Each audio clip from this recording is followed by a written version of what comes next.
Hi everyone, welcome back to another video from Webtech Tutorial.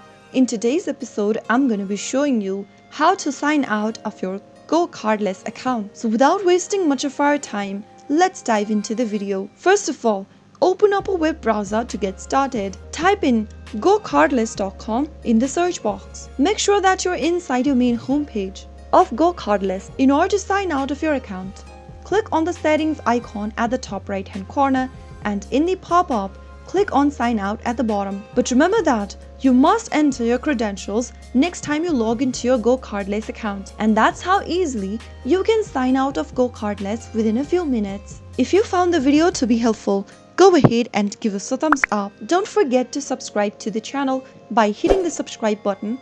Also press on the bell icon so that you'll never miss another upcoming upload from us. I will be back again in the next episode.